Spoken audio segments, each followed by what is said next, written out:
ونستغفره ونعوذ بالله من شرور أنفسنا ومن سيئات أعمالنا من يهد الله فلا مضل له ومن يضلله فلا هادي له ونشهد أن لا إله إلا الله وأن محمدا عبده ورسوله صلى الله عليه وعلى آله وسلم أرسله بالحق بشيرا ونذيرا وداعيا إلى الله بإذنه وسراجا منيرا فقد قال الله تعالى في كلامه المجيد والفرقان الحميد সকলে পড়ে আউযু বিল্লাহি মিনাশ শাইতানির রাজীম বিসমিল্লাহির রাহমানির রাহিম লাকাদ কানা লাকুম ফি রাসূলিল্লাহি أسوة حسنة صدق الله العلي العظيم وصدق رسوله النبي الحبيب الكريم إن الله وملائكته يصلون على النبي يا أيها الذين آمنوا صلوا عليه وسلموا تسليما اللهم صل على سيدنا مولانا محمد وعلى آل سيدنا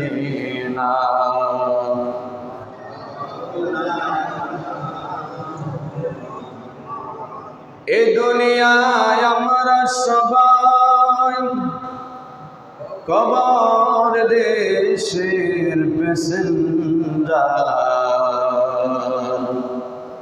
কেউ বা আগে কেউ বা পরে যাইতে হবে গোরের পার আল্লাহুম্মা সাল্লি আলা সাইয়্যিদিনা মাওলানা মুহাম্মদ ওয়া আলা আলি সাইয়্যিদিনা محمد لا إله الله لا إله الله لا إله الله لا إله الله لا إله আল্লাহ সারা মাবুদ নাই নবীজি সারা উপায় নাই আল্লাহ সারা মাবুদ নাই নবীজি ছাড়া ওই নবীকে পাইতে হইলে ওলি আল্লাহর দয়া চাই। লা ইলাহা ইল্লাল্লাহু লা ইলাহা লা ইলাহা লা ইলাহা ইল্লাল্লাহু মুহাম্মাদুর রাসূলুল্লাহ সাল্লাল্লাহু আলাইহি ওয়াসাল্লাম। আল্লাহুম্মা সাল্লি ওয়া সাল্লিম ওয়া বারিক আলাইহি। সকলে পড়ে আলহামদুলিল্লাহ। আরো মহব্বতে পড়ে আলহামদুলিল্লাহ। আল্লাহ পাকের দরবারে লক্ষ কোটি শুকর জ্ঞাপন করছি। পবিত্র রবিউল আউয়ালের তৃতীয় জুমায় আল্লাহ পাক আমাদেরকে জুমার দিন, জুমার আজান হয়েছে, সাথে সাথে আমাদেরকে মসজিদে আসার বসার তৌফিক যে আল্লাহ পাক আমাদেরকে দান করেছেন, ওই মাহবুদের দরবারে উচ্চ কণ্ঠে আওয়াজে শুকরিয়া তান আদায় করি আলহামদুলিল্লাহ। আল্লাহ পাক আমাদেরকে সর্বশ্রেষ্ঠ নবী, আল্লাহ পাকের সৃষ্টির প্রধান আকর্ষণ নবী মুহাম্মদুর রাসূলুল্লাহ সাল্লাল্লাহু আলাইহি ওয়াসাল্লামের উম্মত করেছেন। আবারও পড়ি আলহামদুলিল্লাহ। সেই নবীর আগমনের মাস রবিউল আউয়াল মাস। আমরা প্রত্যেকেই এমনিতে জুমার দিন বেশি বেশি নবী পাকের উপর দুরূদ শরীফ পড়ব। সম্মানিত হাজিরিন, মহান রব্বুল আলামিন তার পেয়ারা হাবিব সাল্লাল্লাহু আলাইহি ওয়াসাল্লামের উম্মত আমাদেরকে করেছেন। এই জন্য আমরা খুশি না বেজার? জোরে বলি খুশি না বেজার? কারণ এই নবীটা সাধারণ কোনো নবী না। আল্লাহ আদম আলাইহিস সালামকেও নবী বানাইছেন, ইব্রাহিম খলিলুল্লাহকেও নবী বানাইছেন, দাউদ আলাইহিস সালাম নবীকে নবী বানাইছেন, সুলাইমান আলাইহিস সালামকেও নবী বানাইছেন। এমনি করে যত নবী আসছেন, সমস্ত নবী একদিকে, আমার নবী হচ্ছেন আরেকদিকে। যদি বলি না সুবহানাল্লাহ। সমস্ত নবীদের চাইতে যার মর্যাদা আমার আল্লাহর কাছে অতি প্রিয়, তিনি হচ্ছেন আমার আপনার নবী। আর সেই নবীর উম্মত আমরা হতে পেরেছি। আল্লাহ আমাদেরকে বলেছেন কুনতু খায়রা উম্মাতান উখরিজাত লিন-নাস। জোরে বলি না সুবহানাল্লাহ। নবীকে আমি যেমনি ভাবে শ্রেষ্ঠ বানাইছি, ওই নবীর উম্মতদেরকেও আমি আল্লাহ শ্রেষ্ঠ বানাইছি। জোরে বলি না সুবহানাল্লাহ। নবী যেমন শ্রেষ্ঠ, তার উম্মত শ্রেষ্ঠ। জোরে বলি সুবহানাল্লাহ। সম্মানিত হাজিরিন, আমার নবীজি পৃথিবীতে আসছেন, মানবতা ফিরে আসছে। আমার নবীজি পৃথিবীতে আসছেন, অপরাধ জগৎ ধ্বংস হয়ে গেছে। জোরে বলি না সুবহানাল্লাহ। নবী আসছে, মানবতা আসছে। এই পৃথিবীতে যেই যতই মানবতা সংস্থা করুক না কেন, মুহাম্মদুর রাসূলুল্লাহ সাল্লাল্লাহু আলাইহি সাল্লামের মতো হবে না। জোরে বলি না সুবহানাল্লাহ।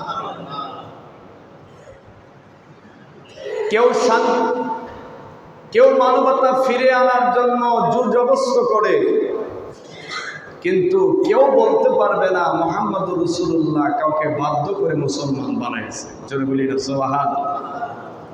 এটা কিসের জন্য? আমার নবীর আদর্শের জন্য। আমার নবীর কিসের জন্য? আমার নবীর আচার আচরণ, ব্যবহার, চলাফেরা এত সুন্দর ছিলেন, আমার আল্লাহ এত সুন্দর করে নবী বানাইছেন, যেই নবীর চেহারা মোবারক দেখলে কাফেরেরা মুসলমান হয়ে যেতেন। সুবহানাল্লাহ। যেই নবীর কথা শুনলে, কথা শুনেই মুসলমান হয়ে যেতেন, ঈমান আনতেন। আমরা সেই নবীর উম্মত। এই জন্য আল্লাহ সুবহানাহু ওয়া তাআলা বলেন, লাকাদ কানা লাকুম ফি রাসূলিল্লাহি উসওয়াতুন হাসানা। জোরে বলি না সুবহানাল্লাহ। আমরা তো এখন নিজেকে স্মার্ট বানানোর জন্য অনেক কিছুকে ফলো করি কি করি না? স্মার্ট বানাতে চাই, নিজেদেরকে পরিপাটি করতে চাই। অথচ আল্লাহ বলেন উত্তম আদর্শ, উত্তম চরিত্র আমি রাসূলুল্লাহর মধ্যে দিয়ে দিয়েছি। জোরে বলি না সুবহানাল্লাহ। তুমি উত্তম মানব হতে চাও, মুহাম্মদুর রাসূলুল্লাহকে ফলো করো। তুমি উত্তম ব্যক্তি হতে চাও, মুহাম্মদুর রাসূলুল্লাহকে ফলো করো। জোরে বলি না সুবহানাল্লাহ। আল্লাহ বলেন উত্তম আদর্শ আমি রাসূলুল্লাহর মধ্যে রেখেছি। আর এখন আমরা, যিনি আমাদেরকে সৃষ্টি করেছেন তিনি বলতেছেন উত্তম আদর্শ কোথায়? তার নবীর মধ্যে। জোরে বলি না সুবহানাল্লাহ। আমার আপনার সৃষ্টিকর্তাকে, জোরে বলি সৃষ্টিকর্তাকে আল্লাহ। আল্লাহ আমাদেরকে অনেক মায়া করে বানাইছে। কি করে বানাইছে? অনেক মায়া করে বানাইছে।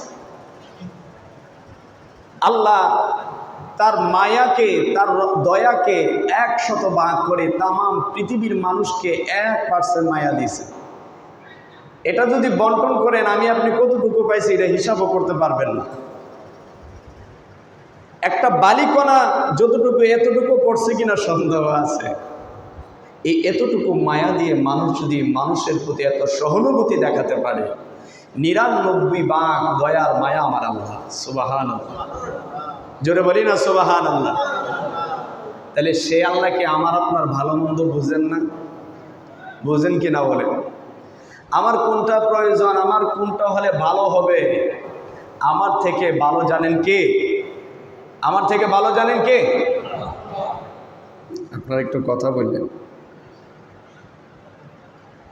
আল্লাহর এই নিয়ামতগুলা স্বীকার করেন।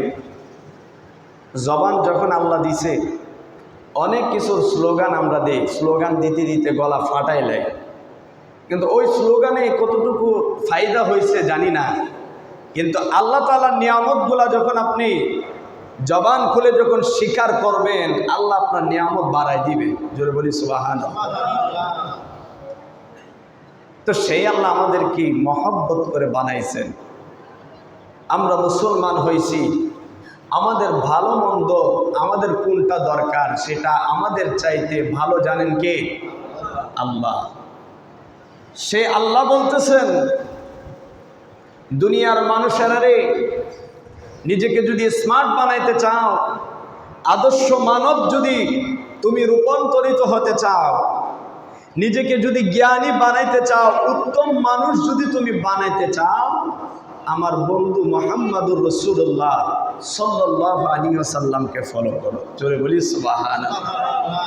কারণ আমি ওনার মধ্যে উত্তম বলতে যেটা বোঝায়, সুন্দর বলতে যেটা বোঝায়, স্মার্ট বলতে যেটা বোঝায়, আমি সেটা আমার নবীর মধ্যে রেখে দিয়েছি। জোরে বলি না সুবহানাল্লাহ। সম্মানিত হাজিরিন, আমার নবী যখন দুনিয়ার বুকে রবিউল আউয়ালের 12 তারিখে দুনিয়ার বুকে তাশরীফ আনছেন, এর আগের জামানাটা কেমন ছিল আইয়ামে জাহেলিয়াত আমরা জানি। কিন্তু দেখেন আমার নবীর জবানকে আমার আল্লাহ কত পুত পবিত্র বানাইছেন। নবী শিশুকালে কাফের মুশরিক, কোনো মুসলমান এই লকব দেয় নাই। কাফের মুশরিকেরা আমার নবীকে আল আমিন উপাধি দিয়েছেন। জোরে বলি না সুবহানাল্লাহ।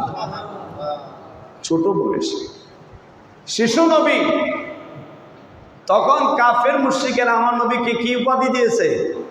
আল আমিন, অর্থাৎ বিশ্বাসী। জোরে বলি না সুবহানাল্লাহ। নবী কখনো মিথ্যা বলেন না।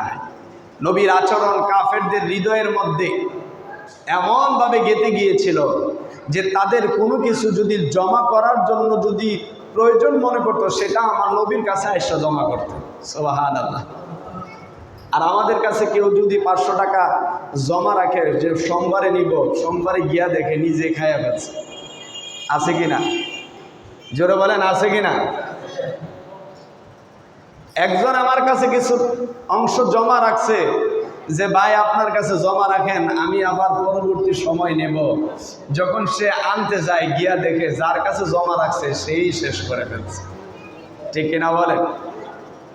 দেখেন আমার নবীর আদর্শ দেখেন। আল্লাহর হাবিব সাল্লাল্লাহু আলাইহি ওয়াসাল্লাম এই পৃথিবীর মধ্যে কেমন করে নবী ইনসাফ প্রতিষ্ঠিত করলেন। আল্লাহর হাবিব সাল্লাল্লাহু আলাইহি ওয়াসাল্লাম যখন উনি ছোট্ট অবস্থায়, আরবের রীতি ছিল সম্ভ্রান্ত পরিবারের সন্তান জন্মগ্রহণ করলে আরবের কিছু গোত্রের মহিলারা ওই সন্তানকে লালন পালনের দায়িত্ব নিতেন। জোরে বলি সুবহানাল্লাহ। তা আমার নবীজির লালন পালনের, দুধ পান করানোর দায়িত্ব নিলেন হযরতে হালিমাতুস সাদিয়া। জোরে বলি না সুবহানাল্লাহ। হালিমাতুস সাদিয়া আমার নবীকে দায়িত্ব নিলেন, নবী লালন পালন করবেন। ওই ছোট্ট বয়সে আমার নবীর ইনসাফ দেখেন। আম্মাজান হালিমাতুস সাদিয়া 1 স্তনের দুধ আমার নবীজি পান করতেন। জোরে বলি সুবহানাল্লাহ। কিন্তু অপর স্তনের দুধ উনি পান করতেন না, কারণ ওনার জানা ছিল আমার একটা দুধ ভাই আছে। জোরে বলি না সুবহানাল্লাহ। আম্মাজান হালিমাতুস সাদিয়ার একটা সন্তান ছিল। তা আমার নবীজি হালিমাতুস সাদিয়ার লালন পালন করে 1 স্তনের দুধ নবী পান করতেন, অন্য স্তনের দুধ নবী পান করতেন না। ওইটা রেখে দিতেন ওনার দুধ ভাইয়ের জন্য। জোরে বলি না সুবহানাল্লাহ। ইনসাফ দেখছেন? এখন তো বিশ্ব মানবতার অভাব নাই, বিশ্ব মানবতার অভাব নাই, কিন্তু স্বার্থে আঘাত করলে মানবতা যে কই যায় এটার কোনো হদিস বিশ্রায় পাওয়া যায় না। সম্মানিত হাজিরিন, নবী সাল্লাল্লাহু আলাইহি ওয়াসাল্লাম আমার আল্লাহ কত সুন্দর করে নবীকে বানাইছে। তিরমিজি শরীফের মধ্যে হাদিস আসছে, হযরতে আবু হুরায়রা রাদিয়াল্লাহু তাআলা আনহু বলেন, রাসূলুল্লাহ সাল্লাল্লাহু আলাইহি সাল্লামকে আমার আল্লাহ কত সুন্দর করে বানাইছে। আবু হুরায়রা বলেন, রাসূলুল্লাহ সাল্লাল্লাহু আলাইহি সাল্লামের চাইতে সুন্দর আমি আর কিছু দেখি নাই। নবীজি সাল্লাল্লাহু আলাইহি সাল্লামের চেহারা মুবারক যেন সূর্য চমকাইত। জোরে বলি না সুবহানাল্লাহ। চেহারা মুবারকের মধ্যে যেন নূর চমকাইতো। সূর্যের আলো যেমনি ভাবে চিকচিক চিকচিক করে আমার রাসূলের চেহারা মুবারক তেমনি ভাবে নূর চমকাইতেন। জোরে বলি না সুবহানাল্লাহ। শুধু তাই নয়, হযরতে জাবির বিন সামুরা রাদিয়াল্লাহু তাআলা আনহু বলেন, একদিন চাঁদনি রাত্রে রাসূলুল্লাহ সাল্লাল্লাহু আলাইহি ওয়াসাল্লামের দিকে আমি দৃষ্টি করলাম। জোরে বলি না সুবহানাল্লাহ। চাঁদের রাত্রির আলোটা আমাদের কাছে সুন্দর লাগে কিনা বলেন? সুন্দর লাগে না চাঁদের রাত্রিটা? উনি বলেন, আমি রাসূলুল্লাহর দিকে তাকাইলাম আর চাঁদের দিকে তাকাইলাম, আমি দেখতেছি রাসূলুল্লাহর কাছে চাঁদ যেন কিছুই না, অন্ধকার অন্ধকার মনে হয়। চাঁদের চাইতে আরো অধিক সুন্দর যেন আল্লাহ তার হাবিবুল্লাহকে বানাইছেন। জোরে বলি না সুবহানাল্লাহ। এর চাইতে অধিক বেশি সুন্দর ছিলেন আমার আপনার নবী। জোরে বলি না সুবহানাল্লাহ। তো নবীকে আল্লাহ সুন্দর করে যেমনি বানাইছেন, আমার নবীকেও আল্লাহ তাআলা ওইরকম আদর্শ মানব হিসাবে বানাইছেন। জোরে বলি না সুবহানাল্লাহ।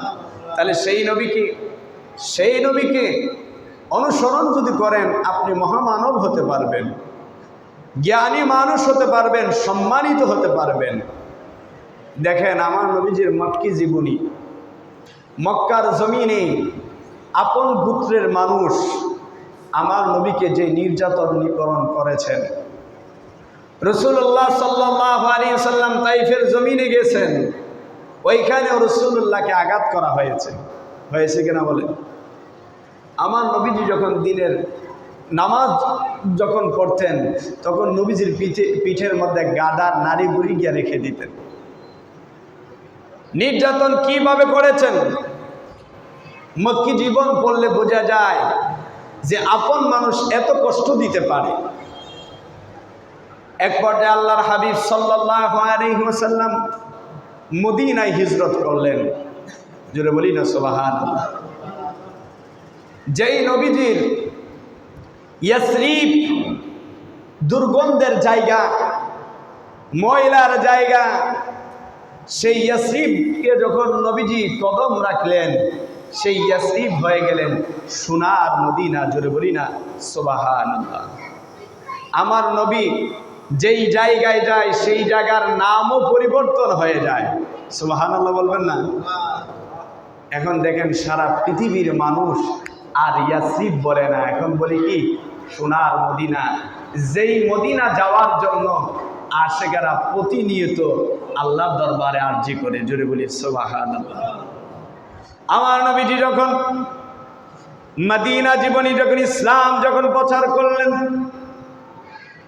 সাহাবীদেরকে নিয়ে যখন মক্কা থেকে যখন মদিনায় অবস্থান করলেন, যেটাকে বলে মাক্কি জীবন, অর্থাৎ মক্কাকে যখন দ্বিতীয়বার নবীজি বিজয় করলেন, নবীজি যখন সাহাবীদেরকে নিয়ে যখন সেখানে উপস্থিত হলেন, কেমন সাহাবী যাদের নাম শুনলে কাফেরদের হৃদয়ে কম্পন সৃষ্টি হয়ে যাইত, এমন উচ্চমানের সাহাবীদেরকে নিয়ে প্রায় 10,000 সাহাবীকে নিয়ে নবীজি মক্কার মধ্যে যখন উপস্থিত হলেন, কাফের মুশরিকেরা তাদের বিগত দিনের রাসূলুল্লাহর প্রতি যারা আমার নবীকে যারা কষ্ট দিয়েছে, যন্ত্রণা দিয়েছে, লাঞ্ছিত করেছে, ওই কাফেরদের হৃদয়ে আজ ভয় কাজ করতেছে। জোরে বলি সুবহানাল্লাহ।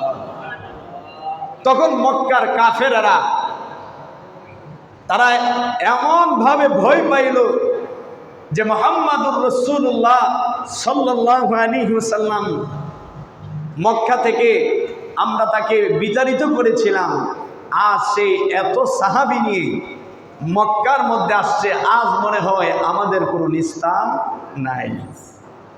আজকে মুহাম্মদ সাল্লাল্লাহু আলাইহি ওয়াসাল্লাম যদি প্রতিশোধ নেয় তাহলে আমাদের কোনো উপায় নাই। তারা কি করলো? ঘর বাড়ি ছেড়ে দিয়ে পাহাড় গুহার কোনায় কোনায় গিয়ে তারা লুকাইতে শুরু করলো, কেউ পলায়ন করতে শুরু করলো। জোরে বলি না সুবহানাল্লাহ। কিন্তু আমার নবী কি সেদিন প্রতিশোধ নিছেন? নেন নাই। আমার নবীজি যখন দেখতে পাইলেন যে মানুষগুলা ভয়ে পালাইতে শুরু করলেন, রাসূলুল্লাহ মক্কার প্রান্তরে কাবার প্রান্তরে দাঁড়িয়ে ভাষণ দিলেন যে আমি রাসূলুল্লাহ সাল্লাল্লাহু আলাইহি সাল্লাম ঘোষণা করছি বিগত আমার সাথে যা হয়েছে আমি তা সব ক্ষমা করে দিয়েছি। জোরে বলুন না সুবহানাল্লাহ। দেখেন আমরা হলে কি করতাম? আমরা তো এখন তাই করতেছি। বর্তমানে আমাদের সমাজ বলেন, রাষ্ট্র বলেন, যেন একটা প্রতিহিংসার ছড়াছড়ি ছড়িয়ে আছে কিনা বলেন? এখন কেউ নিরাপদ না। কাকে কখন হত্যা করে, অথচ মানুষকে আল্লাহ উত্তম জাতি বানাইছেন, সৃষ্টির সেরা জীব বানাইছেন, কিন্তু এখন মানুষের হৃদয়ে হিংসার ছড়াছড়ি, ক্ষমতার লোভ, আত্মমর্যাদা এমন ভাবে আকৃষ্ট করেছে, সৃষ্টির সারা জীব হয়েও নিকৃষ্ট কাজ করতে কোনো দ্বিধা করে না। অথচ আল্লাহ তাআলা মানুষকে মহব্বত করে বানাইছেন, মানুষকে সমস্ত সৃষ্টির উপর শ্রেষ্ঠত্ব দান করেছেন, মানুষকে ভালো মন্দ বুঝার ক্ষমতা আমার আল্লাহ দিয়েছেন। এখন কি জামানায় চলে আসলো, মসজিদের ইমাম সাহেবকেও কুপায় হত্যা করে ফেলে, মসজিদের ইমাম সাহেবকেও কুপায় হত্যা করে ফেলে, দিবালুকে প্রকাশ্যে মানুষকে রাস্তাঘাটে একজন মানুষ আরেকজন মানুষকে হত্যা করে কতটুকু পশু আমরা হয়ে যাচ্ছি। অথচ ফেসবুকে দেখা যায় বিড়ালকে উদ্ধার করার জন্য ফায়ার সার্ভিস 2 ইউনিট গিয়ে পড়ে থাকে। দেখেন কিনা আপনারা? প্রাণীদের প্রতি মানুষের মহব্বত বাইরে গেছে, অথচ সৃষ্টির সারা জীব হয়েও মানুষের প্রতি এখন মহব্বত নাই। আছে কিনা? হচ্ছে কিনা? অথচ নবীজি সাল্লাল্লাহু আলাইহি ওয়াসাল্লাম সেদিন যদি মক্কা যখন বিজয় করলেন, যদি প্রতিশোধ নিতেন, একটা কাফেরও বেঁচে থাকার কোনো ক্ষমতা ছিল না। আমার নবীজি সেদিন সকলকে সাধারণভাবে ক্ষমা করে দিলেন। আর আমার নবীর সেই ক্ষমা দেখে, আমার নবীর এই উদারতা দেখে দলে দলে কাফেরেরা আমার নবীর কাছে এসে ইসলাম গ্রহণ করলেন। জোরে বলি না সুবহানাল্লাহ। দেখেন আদর্শ কাকে বলে, মানবতা কাকে বলে। নবীর চেহারা মুবারক দেখে হযরত উমর আসছিলেন আমার নবীকে হত্যা করার জন্য। কাকে হত্যা করার জন্য? আমার নবীকে হত্যা করার জন্য উমর আসছিলেন। হযরতে উমর যখন নবীর দরবারে যখন তলোয়ার নিয়ে হাজির হলেন, সাহাবায়ে কিরাম যে উমর আসছে এরকম একটা গুঞ্জন শুরু হলো। নবী বলেন আসতে দাও। আমার নবীর কাছে যখন আসলেন, নবীর চেহারা মুবারক দেখে হত্যা করবে তো দূরের কথা, সঙ্গে সঙ্গে কালিমা পড়ে মুসলমান হয়ে গেছে। সুবহানাল্লাহ, জোরে বলি না সুবহানাল্লাহ। যে উমর এখন শ্রদ্ধার সাথে মানুষ ওনাকে স্মরণ করে, পৃথিবী যতদিন থাকবে উমরের প্রশংসা এই পৃথিবীতে থাকবে। জোরে বলি না সুবহানাল্লাহ। আমার নবীজি ক্ষমা করে দিয়েছেন, সঙ্গে সঙ্গে মানুষ আমার নবীর এই উদারতা দেখে দলে দলে কালেমা পড়ে মুসলমান হয়েছে। জোরে বলি না সুবহানাল্লাহ। তাহলে সেই ঈমান, সেই আদর্শ সাহাবীদের মধ্যে যখন ছিলেন, সাহাবীরাও ইসলামের দাওয়াত দিয়েছে, মানুষ দলে দলে ইসলামে গ্রহণ করেছেন। জোরে বলি না সুবহানাল্লাহ। আর আমরা এখন কি হয়েছে আমাদের? আমরা এখন ইসলামের দাওয়াত দেই, গ্রহণ না করলে রাস্তায় পিটাই। অথচ ইসলাম এই অনুমতি আমাদেরকে দেয় না। ওয়াতাসিমু বিহাবলিল্লাহি জামিআ।